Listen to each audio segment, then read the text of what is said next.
सभी को नमस्कार। मैं Krishna Kumar, lecturer in political science, government model Sanskriti senior secondary school Gudiyani, district Rewari. आज हम शुरू करने जा रहे हैं कक्षा 11वीं की राजनीति विज्ञान की पाठ्यपुस्तक राजनीतिक सिद्धांत के अध्याय 3 के भाग 1 को।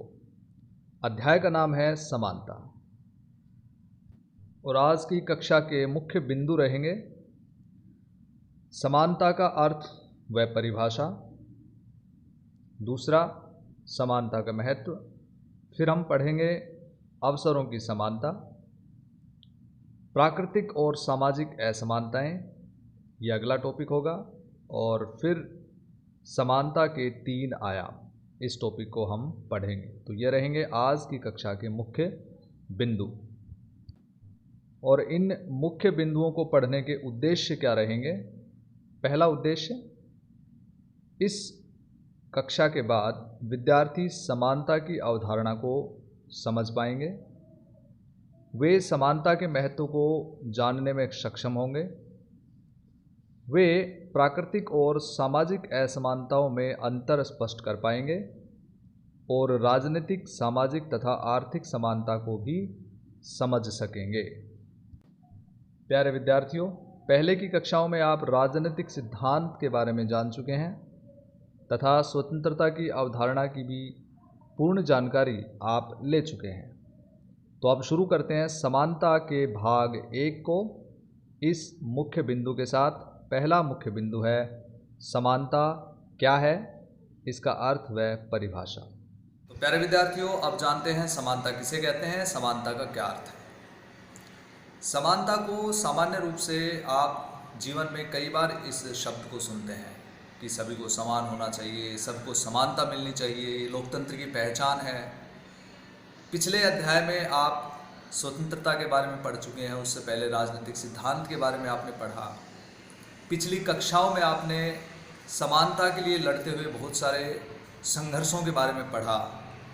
समानता के लिए जो संघर्ष किए गए विभिन्न प्रकार के लोगों ने, उनके बारे में आपने पढ़ा। तो समानता क्या होती है, समानता किसे कहते हैं? समानता को सामान्य अर्थों में क्या समझा जाता है कि सभी मनुष्यों के साथ एक जैसा व्यवहार करना या सबको समान समझना, सबको समान वेतन मिलना, ये समानता है।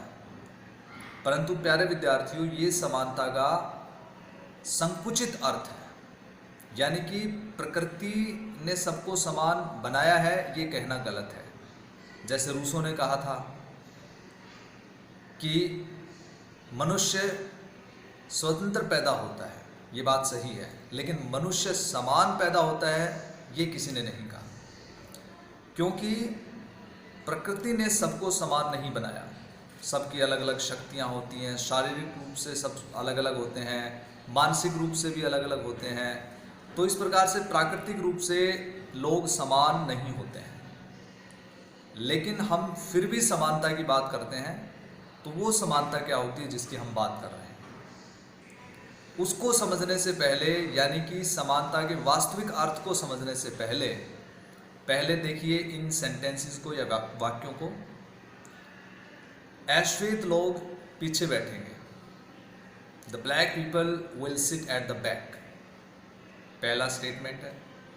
दूसरा वाक्य है no entry for dogs, negroes and Mexicans, कुत्तों के लिए, निग्रो लोगों के लिए और मैक्सिको के वासियों के लिए कोई प्रवेश नहीं। पीने का पानी, वाटर पॉइंट, श्वेत अश्वेत, इसका मतलब इस तरफ श्वेत लोग पानी पिएंगे, इस तरफ अश्वेत लोग पानी पिएंगे। या एक और वाक्य देखिए, विश्राम गृह केवल श्वेत लोगों के लिए, ओनली फॉर वाइट पीपल। प्यारे विद्यार्थियों, ये जो वाक्य हमने देखे, ये किस चीज़ के उदाहरण हैं? ये उदाहरण है असमानता। इन उदाहरणों से हमें समझ में आता है कि मनुष्यों के साथ किसी आधार पर भेदभाव किया जा रहा है, यानी कि उनको असमान समझा जाता है, उनके साथ असमान व्यवहार किया जा रहा है। और इन उदाहरणों से हमें पता लगता है कि रंग के आधार पे यहाँ भेदभाव हो रहा है। इसी प्रकार से जाति के आधार पे भेदभाव हो सकता है, धर्म के आधार पर भेदभाव हो सकता है, लिंग के आधार पे भेदभाव हो सकता है। तो समानता हमें क्या कहती है कि समानता के अनुसार हम क्या कह सकते हैं कि किसी भी मनुष्य के साथ जाति, लिंग, रंग, धर्म या रेस के आधार पे किसी प्रकार का कोई भेदभाव नहीं होना चाहिए और सभी मनुष्यों के साथ समान व्यवहार किया जाना चाहिए। संविधान और कानून की दृष्टि से सबको समान समझा जाना चाहिए। अगर कोई व्यक्ति संविधान और कानून की दृष्टि से किसी विशेष पद पर पहुंचता है तो उसको विशेष सुविधाएं उस पद के अनुसार मिलनी चाहिए, ना कि उसके जन्म के आधार पे कि उसका जन्म किस धर्म में हुआ, किस जाति में हुआ, क्या उसका रंग है, क्या उसका लिंग है, इस आधार पे ना होकर कि उसकी योग्यता क्या है, कानून और संविधान की दृष्टि से उसने कौन सा पद प्राप्त किया है, तो उस पद के लिए जो विशेष सुविधाएं होती हैं वो उसको मिलनी चाहिए। जैसे कि प्रधानमंत्री, राष्ट्रपति या कोई विशेष अधिकारी, उनको कुछ विशेष अधिकार मिलते हैं। वो क्यों मिलते हैं? क्योंकि उन्होंने अपनी योग्यता के आधार पर उस पद को प्राप्त किया है। लेकिन सामान्य रूप से हमें सभी व्यक्तियों के साथ समान व्यवहार करना चाहिए और किसी विशेष आधार पे भेदभाव नहीं करना चाहिए। प्यारे विद्यार्थियों, समानता ऐसे ही हमें नहीं मिली है। लोकतांत्रिक देशों में समानता की एक बहुत लंबी कहानी रही है। विभिन्न प्रकार की क्रांतियों के बारे में अगर हम डिस्कस करें या चर्चा करें तो हमें फ्रांसीसी क्रांति का नाम सबसे पहले याद आता है कि 1789 में इस क्रांति के बाद समानता, स्वतंत्रता और बंधुत्व का जो विचार था वो पूरी दुनिया में फैला। इसमें जन्म के आधार पे जो फर्स्ट और सेकंड स्टेट के लोगों के लिए जो विशेष अधिकार थे उनकी समाप्ति की गई। इसी प्रकार से साउथ अफ्रीका में हमने पिछले अध्याय में नेल्सन मंडेला के संघर्ष के बारे में पढ़ा कि रंग के आधार पे किस तरह से उनके साथ भेदभाव होता था काले लोगों के साथ, उसके खिलाफ उन्होंने संघर्ष किया। भारत में अंग्रेज लोग भारतीयों के साथ दुर्व्यवहार करते थे, असमान व्यवहार करते थे। इस तरह के बहुत सारे उदाहरण आपको मिलेंगे और इन उदाहरणों के बारे में हम चर्चा कर सकते हैं।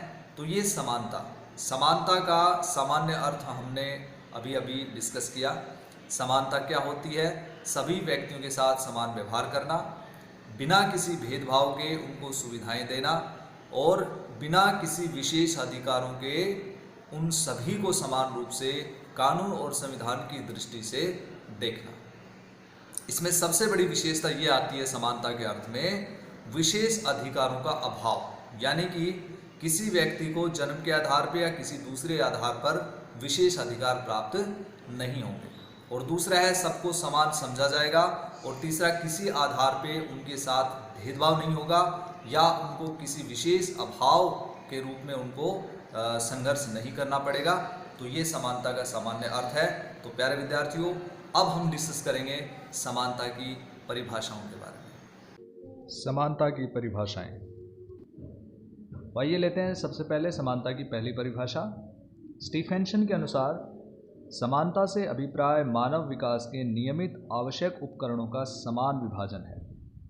इस परिभाषा में स्टीफेंसन जी कहते हैं कि मानव विकास के लिए जो आवश्यक चीज़ें हैं, जो भी आवश्यक उपकरण हैं, उनका समान विभाजन होना चाहिए, यही समानता है। यहाँ पे वो मूलभूत आवश्यकताओं की भी बात करते हैं, इस परिभाषा में छुपी हुई है कि स्वास्थ्य, शिक्षा जैसे मूलभूत जो उपकरण हैं जो मानव विकास के लिए ज़रूरी हैं, उनका समान विभाजन होना चाहिए। अगली परिभाषा है लास्की की। लास्की के अनुसार समानता का अर्थ प्रत्येक व्यक्ति को अपनी शक्तियों के यथासंभव प्रयोग के समान अवसर प्रदान करने के प्रयास करना है। प्यारे विद्यार्थियों, यहाँ पे लास्की जी कहते हैं कि सबको अवसर की समानता प्राप्त होनी चाहिए, अर्थात सबको अपनी प्रतिभा और क्षमता के अनुसार अपने विकास के लिए समान अवसर प्राप्त होने चाहिए।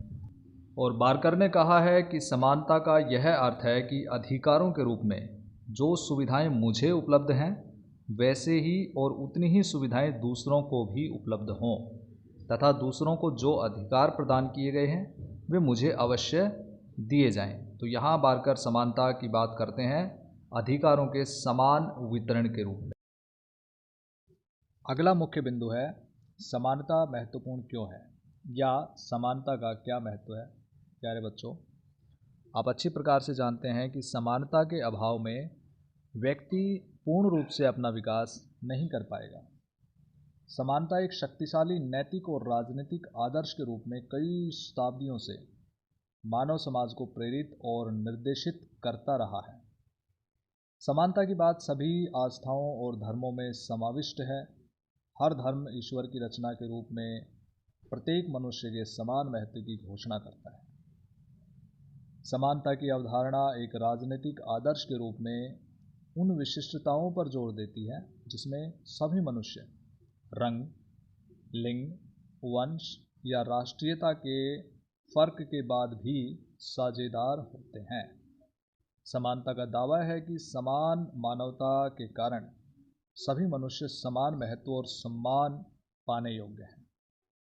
साझी मानवता की यह धारणा ही सार्वभौम मानवाधिकार या मानवता के प्रति अपराध जैसी धारणाओं के पीछे रहती है। और आप जानते हैं कि समानता के लिए कितने लोगों ने इतिहास में संघर्ष किया समानता को प्राप्त करने के लिए। आज समानता व्यापक रूप से स्वीकृत आदर्श है, यानी कि सभी लोग समानता चाहते हैं, जिसे अनेक देशों के संविधान और कानूनों में सम्मिलित किया गया है। फिर भी समाज में चारों ओर समानता की बजाय असमानता अधिक नज़र आती है। आप कितने ही उदाहरण अपने आसपास में देख सकते हैं। हमारे देश में कितने लोग हैं जो आलीशान घरों में रहते हैं और कितने लोग हैं जो झोपड़पट्टियों में रहते हैं। विश्व स्तरीय सुविधाओं से लैस स्कूल और वातानुकूलित कक्षाओं के साथ साथ पेयजल या शौचालय की सुविधा से भी विहीन स्कूल, भोजन की बर्बादी के साथ साथ भूखमरी भी देख सकते हैं।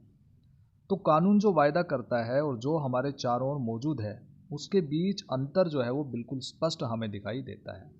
आइए अब देखते हैं विश्व स्तर पर और भारत में किस तरह से असमानता व्याप्त है। ये है विश्व स्तर पर असमानता को दर्शाने वाले कुछ आंकड़े।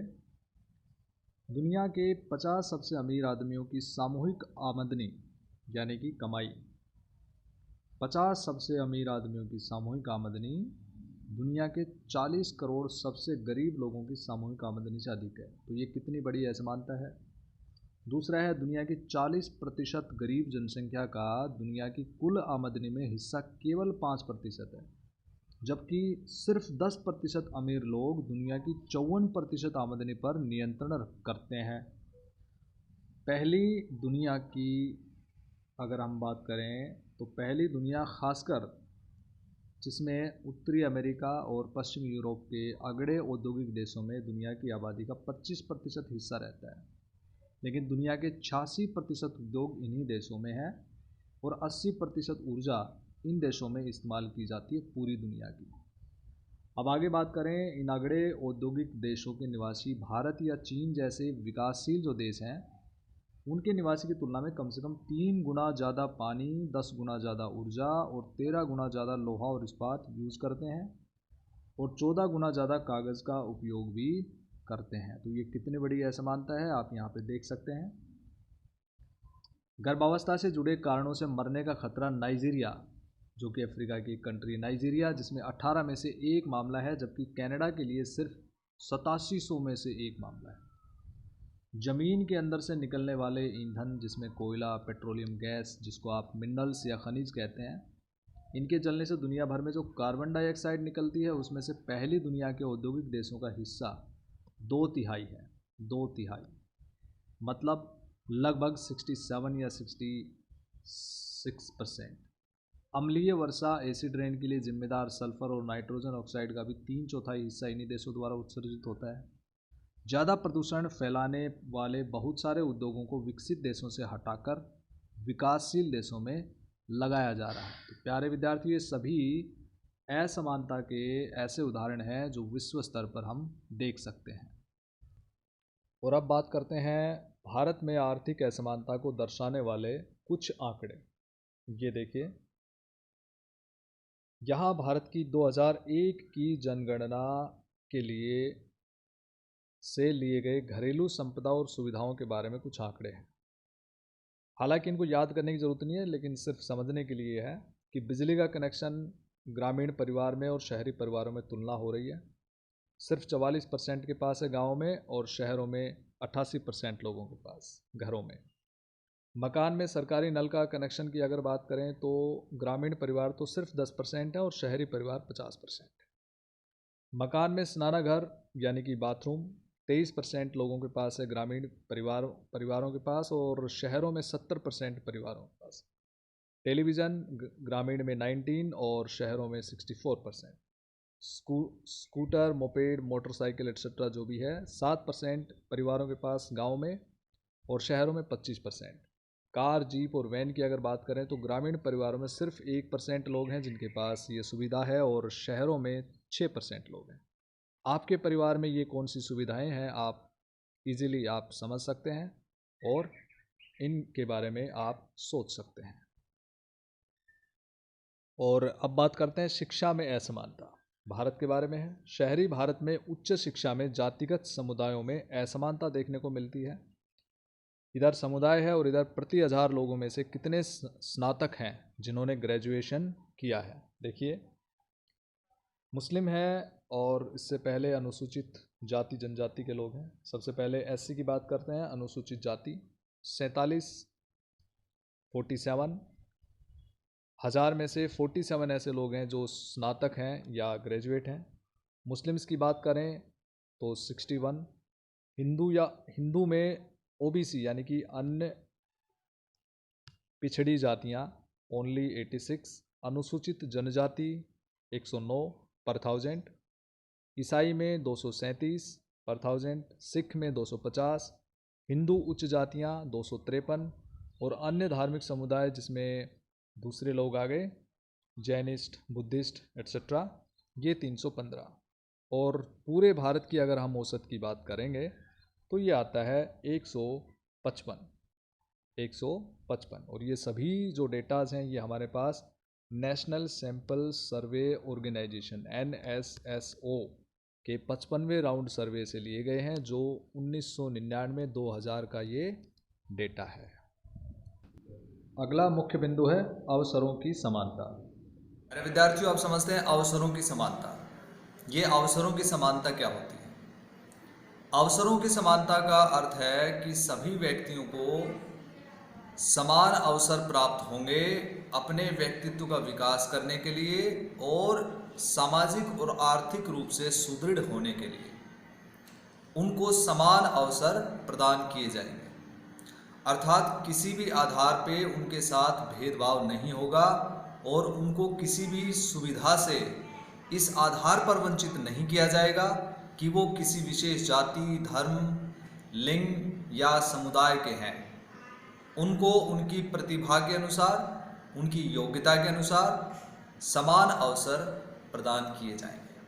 तो अवसरों की समानता के अनुसार यदि कोई व्यक्ति उच्च पद पर पहुंच जाता है, जैसे कि क्रिकेट में कोई पहले पायदान पर पहुंच गया, कोई बहुत ही फेमस बैट्समैन बन गया, या कोई बहुत फेमस वकील बन गया, या कोई बहुत ही बड़ा सरकारी अधिकारी बन गया, या और दूसरे जो लोग हैं वो पीछे रह गए, तो इसका मतलब हम असमानता नहीं कहेंगे, क्योंकि अवसर सभी को मिला था और अवसर के अनुसार वो लोग उच्च पायदान पर पहुंच गए जिनके पास विशेष प्रतिभा और योग्यताएं थी।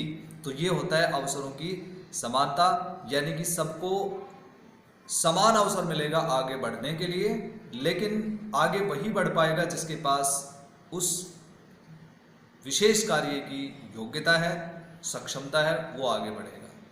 लेकिन इसमें किसी के साथ भेदभाव नहीं किया जाएगा, किसी विशेष आधार पर उसको किसी भी प्रक्रिया से वंचित नहीं रखा जाएगा। ये होता है अवसरों की समानता। अगला मुख्य बिंदु है प्राकृतिक तथा सामाजिक असमानताएं। अब जानते हैं प्राकृतिक और सामाजिक असमानताओं के बारे में।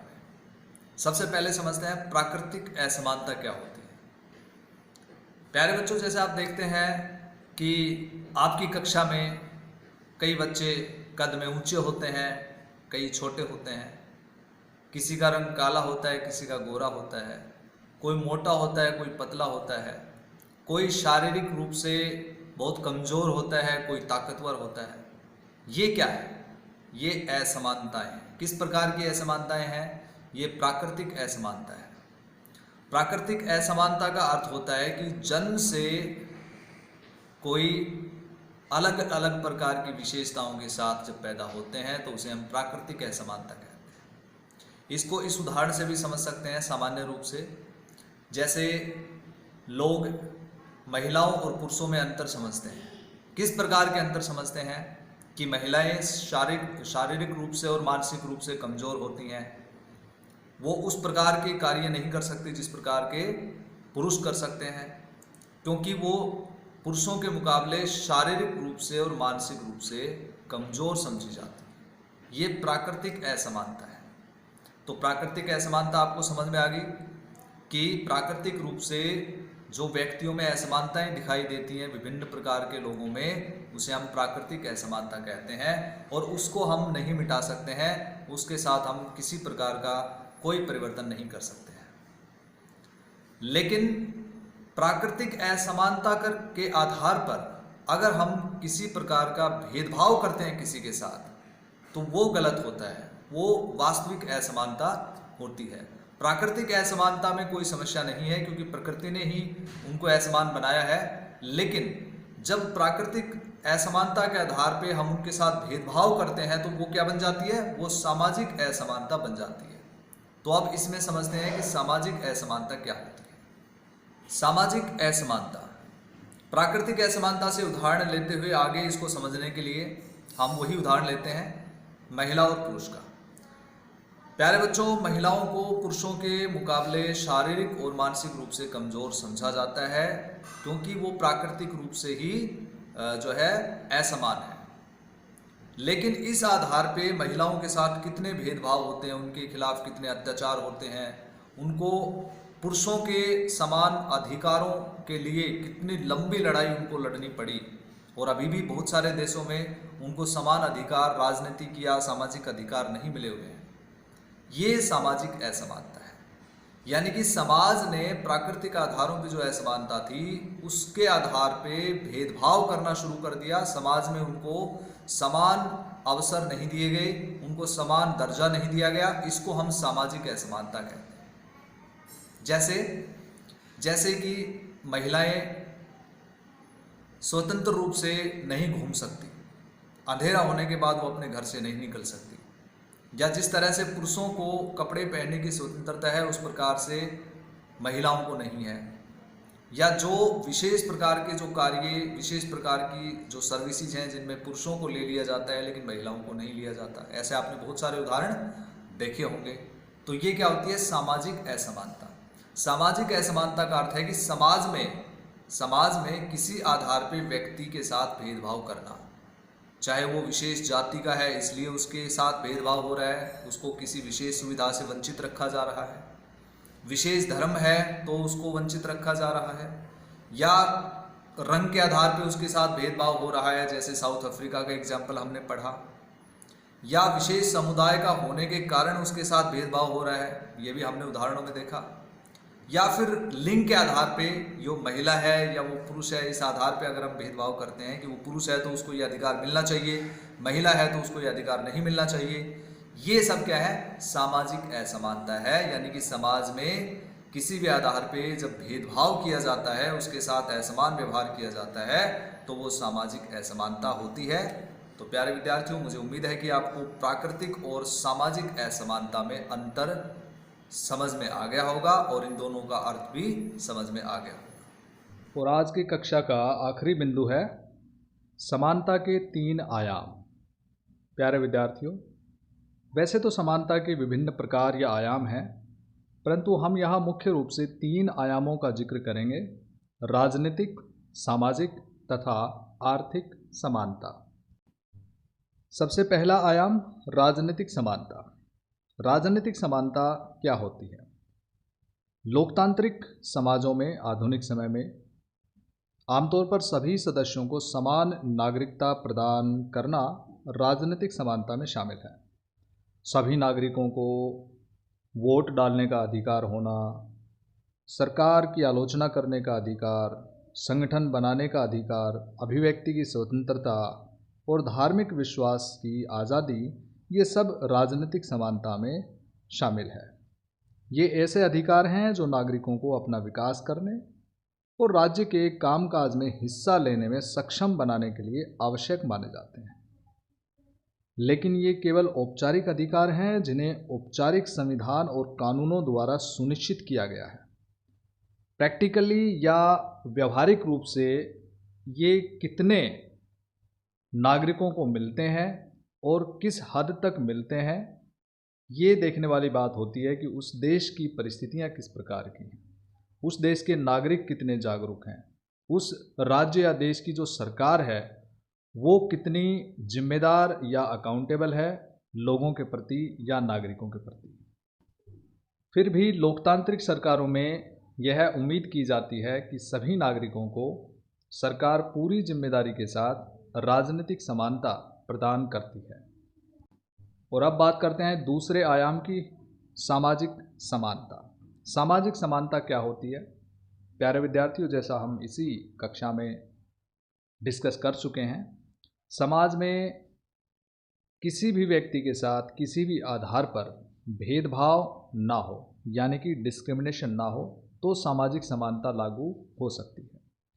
जाति के आधार पे, रंग के आधार पे, लिंग के आधार पे, किसी समुदाय विशेष के आधार पे, धर्म के आधार पे अगर किसी भी व्यक्ति के साथ कोई भेदभाव होता है तो सामाजिक समानता वहाँ पर नहीं लाई जा सकती है। तो सामाजिक समानता का अर्थ ये है कि समाज में सभी व्यक्तियों को समान समझा जाएगा, उनके साथ समान व्यवहार किया जाएगा और किसी भी आधार पे उनके साथ कोई भेदभाव नहीं किया जाएगा। ये सामाजिक समानता है। और तीसरा आयाम है आर्थिक समानता। आर्थिक समानता क्या होती है? प्यारे विद्यार्थियों, इसके दो पक्ष हैं, एक सकारात्मक और एक नकारात्मक। नकारात्मक आर्थिक समानता में हम, या ये कहें कि संकुचित आर्थिक समानता में हम यह कल्पना करते हैं कि सभी लोगों की या सभी मनुष्यों की, समाज में रहने वाले या राज्य में रहने वाले सभी नागरिकों की संपत्ति समान होगी, उनका वेतन समान होगा, उनके पास जो संसाधन है वो भी समान होंगे। परंतु यह तो संभव नहीं है। तो यह जो है आर्थिक समानता की संकुचित एक विचारधारा है, संकुचित परिभाषा है। दूसरी तरफ जब हम सकारात्मक आर्थिक समानता की बात करते हैं तो उसके अंतर्गत हम यह कहते हैं कि सभी व्यक्तियों को आजीविका कमाने के लिए और धन संपत्ति अर्जित करने के लिए समान अवसर दिए जाएंगे। इसका मतलब, जैसे हमने अवसरों की समानता की बात की, समान अवसर मिलेंगे, लेकिन कौन कितना अर्जित कर पाता है यह उनकी योग्यता और क्षमता पर निर्भर करेगा। तो आर्थिक समानता का अर्थ यह नहीं है कि सबके पास बराबर बराबर धन होना चाहिए। आर्थिक समानता का अर्थ यह है कि सबको धन अर्जित करने के लिए समान अवसर दिए जाएंगे। यह आर्थिक समानता का सकारात्मक पहलू है। आर्थिक समानता को लागू करने के लिए विभिन्न विचारधाराएं आई, जिनमें से मार्क्सवादी और उदारवादी प्रमुख हैं। ये 19वीं सदी की विचारधाराएं हैं। मार्क्सवाद के अनुसार ये कहा जाता है कि किसी भी राज्य में आर्थिक समानता लागू करने के लिए यह आवश्यक है कि समाज में उत्पादन और वितरण के साधनों पर सभी का समान अधिकार हो, अर्थात समाज का अधिकार हो। दूसरी तरफ उदारवादी विचारधारा में यह विश्वास किया जाता है कि व्यक्ति स्वतंत्र होना चाहिए और बाजार में किसी भी प्रकार से राज्य का हस्तक्षेप नहीं होना चाहिए। तो प्यारे विद्यार्थियों, ये थे आज के मुख्य बिंदु जो हमने इस कक्षा में पढ़े। पाठ की दोहराई करते हैं कि आज हमने क्या पढ़ा। हमने सबसे पहले समानता का अर्थ और परिभाषाओं के बारे में बात की। उसके पश्चात हमने समानता के महत्व को जाना, अवसरों की समानता के बारे में वर्णन किया और उसके पश्चात प्राकृतिक और सामाजिक असमानताओं के बीच अंतर को स्पष्ट किया और अंत में हमने पढ़ा राजनीतिक, सामाजिक और आर्थिक समानता को, समानता के 3 आयाम। और अब बारी है गृह कार्य की। ये प्रश्न आपको अपनी नोटबुक में सोल्व करने हैं। पहला प्रश्न है, समानता के अभाव में समाज में आने वाली समस्याओं पर टिप्पणी लिखिए। दूसरा, अवसरों की समानता से आप क्या समझते हैं? विस्तार से लिखो। तीसरा, प्राकृतिक तथा सामाजिक असमानताओं का उदाहरण सहित वर्णन करो। और चौथा क्वेश्चन है, समानता के विभिन्न आयामों से आप क्या समझते हैं? व्याख्या कीजिए। Thank you, have a nice day.